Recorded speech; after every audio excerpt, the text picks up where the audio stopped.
Okay, to wrap up our discussion on relations and functions, we need to look at a few examples of word problems, which are nobody's favorite usually, but they are very important and they model the real world and how this kind of content can apply to your daily life, which is super important because at the end of the day, you always want to apply what you learn.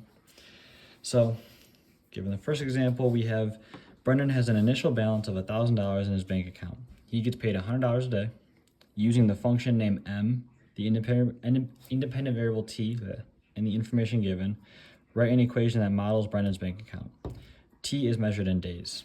So instead of x being some arbitrary, unitless value that we can just plug numbers into, now we're given the independent variable t, which you will most often actually see in, kind of real world applicable functions because we measure everything we do in time. Time is what we live by. So the variable t you will end up seeing if you take more mathy classes and things of that nature.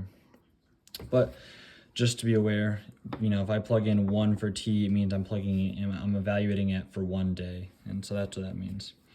But what this is asking us is to find a function that models essentially our problem here, which we want to model Brendan's bank account.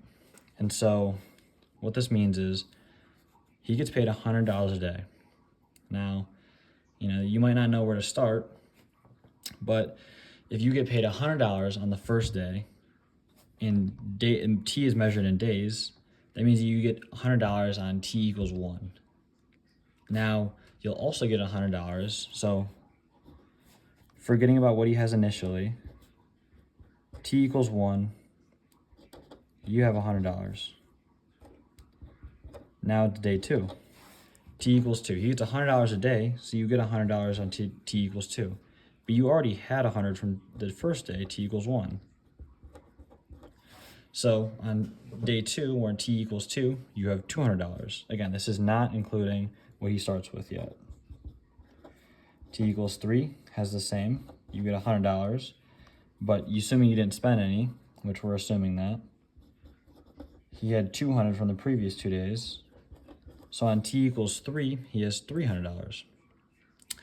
And if you kind of look at this and think for a second, this kind of trend that we see looks almost like we're multiplying whatever t is by 100. And that's exactly what's happening. So you can generalize this to say that for every day t, whatever t is, whatever day it is, you're going to be making $100 So, t times 100. If you're on the 100th day, it'll be 100 times 100. And that's because you will have all the money you've made up until that point, plus that extra 100 you made on that day. So let's say t equals 10. This means that this is 1,000. That's because you had 100 the first day, 100 the second day, which is 200, 300, 400, and it adds up. And so you can generalize this kind of pattern into this. But he starts with 1,000. So we have an additional 1,000 that we start with. And that's all that means. We can just add on 1,000 because it's what we started with. If we started with nothing, then our problem would be done. We'd just have 100t. But we started with 1,000, so we have to have this initial starting point of plus 1,000 because now at t equals 1, he made $100. But he's going to add it to the 1,000 he already had. So if we evaluate this at t equals 1, it's 100 times 1 is 100, plus 1,000 is 1,100, or 1,100, and our equation works out. And so using the function name m, our domain variable, or the independent variable we're using is t, so it'll be m of t equals 100t plus 1,000. And that's our answer for our equation, or our function we wanted to find. So every time he, has another day living, he gets another $100. And so we multiply 100 by t. But he started with 1,000, so we always have to add on that initial 1,000, but it only gets added on once. And so we have a follow-up question: how much will Brendan have after 7 days? This is asking us from the previous video to evaluate m of 7. And we remember from the last video, m of 7 just means that wherever I see a t in our equation, I now replace it with a 7. So before it was 100 times t, now it's 100 times 7 plus 1,000. And so that equals 700 plus 1,000. That equals 1,700. So after 7 days of working, a full working week every day, he will have $1,700 in his bank account, assuming he didn't spend any. And this makes sense because if you get $100 a day, you worked 7 days, you'll get $700. You had 1,000 to start with, so you'll add that to your 1,000. Simple as that. Now, in the next example, a farmer has 100 rabbits. Every month, 5 run away. Find a function that represents the relationship between the amount of rabbits the farmer has and at which month. Use the independent variable t, where t is now measured in months. And again, if you might not know where to start, that's fine. This is, kind of a tricky thing to just start conceptualizing and thinking about right away. So let's break it down. Let's say that, t equals 0, which I should have started with before. That means that no months has passed and he still has 100 rabbits. So at t equals 0, nothing's happened yet. We just started the problem. He has 100 rabbits. That's our initial value. At t equals 1, we said that 5 run away. So if t is in months and t equals 1, that means that after 1 month, 5 will run away. So we'll have 95. Now, it's been 2 months, and if every month 5 run away, after 2 months, 10 will have run away. So we'll have 90. And again, t equals 3 will be 3 months, and we'll have 85, because the first month, 5 ran away. The second month, 10, or another 5 ran away, which makes it 10 total. And the third month, another 5 ran away, which makes it 15 total. So now we're at 85. Again, this might be a little bit harder to conceptualize than the first problem, but we can generalize this kind of format we're seeing. You can say that, again, we started with 100, so we're always going to add on 100. I want to say, though, that let's use, r of t. I don't think I gave a function name in this. Yeah, no.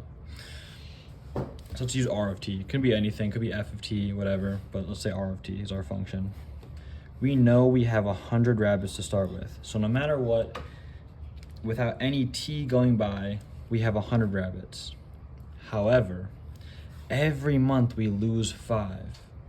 So if this hasn't already kind of clicked to you, which is completely fine, these are very tricky at first. Every month we lose 5, that kind of means that every time a month goes by, every time t increases by 1, we lose 5. So that should be minus 5 times t.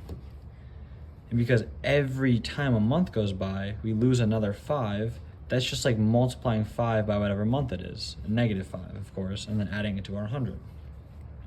And so up here, we could have generalized this as 100 minus 15. This one right here was 100 minus 5, 100 minus 10, and then 100 minus 15. And so what you're seeing is 100 minus 0 up here. If t equals 0, then this is 0 and you have 100. Now if t equals 1, you multiply that and you have 100 minus 5 times 1 is 5, you get 95. And so on and so forth. You see that our trend matches our equation. So this is the correct equation that we were looking for.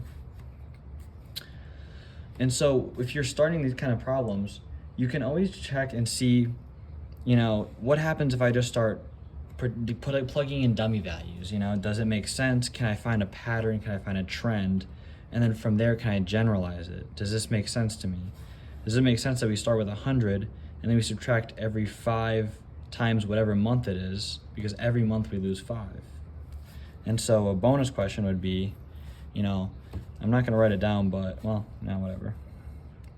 How many rabbits are there at month 10? And so at month 10, that's essentially asking you to evaluate r of 10.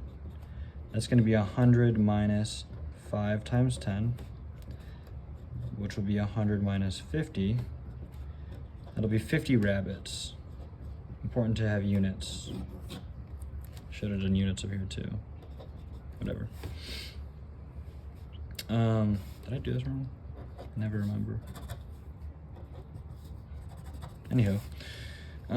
So we'll have half of our rabbits we started with after 10 months. And after 20 months, we will have no rabbits. And so physically, you know, this relationship would stop. There would be no rabbits left to lose. But, you know, on just a regular mathematical graph, it would just go negative. However, that's not important. What is important is we look at these and we can decipher what a word problem is asking us by either, you know, testing dummy variables and seeing if we can find a trend, or immediately recognizing what it's asking for. Regardless, I hope this helped, and if you're doing your homework, if you have something to look back on, you know, if you have any questions, leave them in the comment, and if you found this helpful, like and subscribe, please.